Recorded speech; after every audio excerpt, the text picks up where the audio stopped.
Welcome back, I'm Laura Allen. I'll be bringing you a roundup of the latest sport in Cardiff in a moment, but first continuing to update you with all the news happening in the city. A Welsh holidaymaker who was caught up in the Tunisian terror attacks is to receive a special medal at Llandaff Cathedral this summer. Matthew James from Pontypridd was shot 3 times while acting as a human shield to save his fiancée Sarah Wilson. St John's Cymru Wales have awarded him a silver life-saving medal for his act of gallantry. He'll receive the medal at the cathedral in June. Cardiff Council is looking for someone to run the cafe in the middle of Bute Park. The 5-year lease for Bute Park's Summer House Cafe is now open to bids. Cardiff Council wants to see it reopen by May. The council says that more than 2 million people visited the park last year and the cafe can only operate during daylight hours.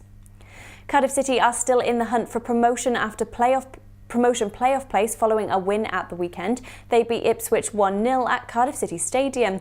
The Bluebirds are 7th, just 1 point behind Sheffield Wednesday in 6th. Cardiff boss Russell Slade says he feels things are finally coming together after a tough start at the club. It didn't take too many weeks for me to be aware of the journey ahead of me, and I just rolled my sleeves up really, and the staff, and got stuck in to the job. And it's only by working so hard, the staff, the players and everybody together, trying to give the football club a direction, that things start to come together, and they only come together bit by bit, inch by inch. To be successful, everybody has to be pulling in the same direction. There's no doubt about that. Fans, staff, players. I think once you've got that, you're giving yourself and the club every opportunity of getting where you need to get. There's a belief within the group. We know that, we've shown that we're capable of performing like that, and we're creating that much, then we're going to be there or thereabouts. I'll go back to what I said with regard to my players, that there is no limit to what somebody can do. You should not put a limit on it. And I think, is there more to do? Yeah. So for Russell Slade, is there more to do? Yeah, there is more to do. Is there more improvement to come? Yeah, there is. And I think that's the way you have to be. I don't think you say, well, okay, if I achieve that, I'll get to that. No, don't. I'm not putting a limit on it, Steve. I just want to keep moving forward, keep improving, and I think that's the best way to approach it. And because that's the same way I use with the players. Do I think we're at the end of the road? No, I think there's still more to come from myself and the team. But I think not only have we secured stability. Hate using that word because nobody wants to hear it. But we're now moving forward as a football club. It was billed as Wales' biggest castle meets Wales' biggest rugby match. The Welsh Government's Historic Environment Service, CADU, hosted a public screening of Wales' 25-21 defeat to England in the Six Nations. 750 people turned up for the game, which was part of CADU's campaign for Wales' Year of Adventure to bring visitors never-before-seen events and experiences at historic sites. After a break for the Six Nations, the Cardiff Blues are back in action this Friday. They welcome Munster to the Arms Park. 7 days later, the Italians Bennett and Treviso arrive in the Welsh capital as the Blues look to improve on 9th place in the 12-team tournament. Cardiff RSC lost the derby on Saturday with their oldest rivals. The Blue and Blacks were beaten 42-24 by Newport at Rodney Parade. Newport keep up their charge for the top 3 finish with a 5-try bonus point win. Cardiff remain 9th in the table. This weekend, the Cardiff Devils began a new era at their new home, the Ice Arena Wales. They beat the Belfast Giants 5-2 on Saturday, which confirmed the Devils as Earhart Conference champions and kept them in the Elite League title hunt. The Devils then beat the Belfast Giants in the second game of their doubleheader yesterday. They won 4-3. Here's the best of the action. Vandermeer will get that one down low. Forney with a nice pass. Beach shoots and scores! Chris Beach. That's a nice tic-tac-toe goal, and it's also against a tired Devils. This gets turned over though, and it's going to be a 2-on-1 situation as Hendricks has got a back check. In on goal is Michael Forney. Forney with a move, shoots and scores! Mike Forney. And right now the Devils need their composure. Shot comes in from Bacciavato there, it's there! Zaccovato puts one on the board.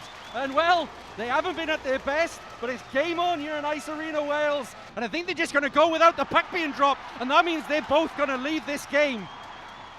And Hendricks is maybe going to have a bit of a talking to after that, because if they had waited for the puck, they would have just sat 5 minutes. I think both guys are going to get chucked out now. Hendricks with a left and another left and a right. And well, Nickerson wanted his scrap, but I think maybe he'll regret it after the end of that one. That's a great turn by Hotham. He's got a little bit of space now, Andrew Hotham. Shuckers and Morrison who scores! And that's the leveller for the Cardiff Devils just at the end of the power play. And it's all tied up here. And that's what Andrew Hotham does so well. He creates time and space on the ice. And then again, the Devils just finding a way to get it done when they've been really, really poor tonight. But it's Vandermeer again, who's probably could have killed his penalty on his own. Hudson shoots and he's ripped it over and Bracken scores! What a play by Jake Morrison on the backhand! That's one of the best hand-eye coordination goals you will see in any league. Those pixels look a little fragile, so I do worry when that bit of vulcanized rubber. There's a backhand chance bounce, saves it there! It slipped right through his 5-hole. And after a very easy entry into the Devils zone, the Giants tie it up 3-3. Still there for the Giants. Good cut-out play from Kirker. He might be away here. He'll give Richardson a chance to chase, but Kirker is away on goal. Kirker still going. Kirker with the move, shoots, and scores! Thomas Kirker wins it for the Devils in overtime and keeps them in the title chase. Staff and students at Cardiff University are to raise thousands of pounds for good causes at the World Half Marathon Championships at the end of the month. One PhD student at the university is hoping to raise more than £2,000 for a cause close to her heart. Rosalie Miller reports. The Cardiff Half Marathon is fast approaching, and one student is aiming to raise money for a charity close to her heart. So basically I'm training to raise money for Alzheimer's Research UK in memory of my grandmother. But also just because it's such a horrible disease, I'd quite like to raise some money to try and help out with that. I think there's something like 1 in 3 people over the age of 65 are going to be diagnosed with it and are likely to die from it. So it's a really horrible disease. I'm just trying to raise some money to help out with that research, really. How much money are you hoping to raise? Hoping to raise £2,000 at the moment, but any more is obviously going to be a bonus. So that should be the cumulative efforts of the 2 half marathons and then the marathon as well. So what does the training involve for something like this? Weeks and weeks of running non-stop, pretty much. I do about 3 runs a week, and that sort of is building up mileage and times over the winter, unfortunately. So I started the week after Christmas, which is always horrible, and then that will keep going until I'll probably start tapering about 2 weeks before the London Marathon, so that'll be middle of April. So this year I've done 1 other half marathon. I did the Cardiff half marathon in October, then I've got this half marathon coming up on 26th of March, and then the London Marathon. And then 3 years ago I basically did the same thing, so I did 2 half marathons and then the London Marathon. So I'm trying to repeat that effort, really. More than 200 staff and students from Cardiff University will be running as part of Team Cardiff, led by GB champion Mo Farah. It's a great one to get involved with, because obviously it's showcasing the university and Cardiff as well. And also it's just great to have something kind of big and sporting and allowing so many of us students to get involved as well is really great. So, and I think there's a lot of people that are actually going to help out, volunteer on the day as well. So everyone's getting involved. It's really good. Rhiannon will be taking part in the race later this month on the 26th of March, where thousands of runners will descend on the city. Cardiff rider Geraint Thomas has won the prestigious week-long Paris-Nice stage race. The Team Sky cyclists joined the late Tommy Simpson and Sir Bradley Wiggins as British winners of the race. The Welshman also won the Volta AO Algarve stage race earlier this year. Thomas will next compete in the Milan-San Remo one-day race later this Saturday. And that's what's been happening in Cardiff's local news. We're back later with another update for you from your City TV channel this evening. Thanks for watching. We'll see you later.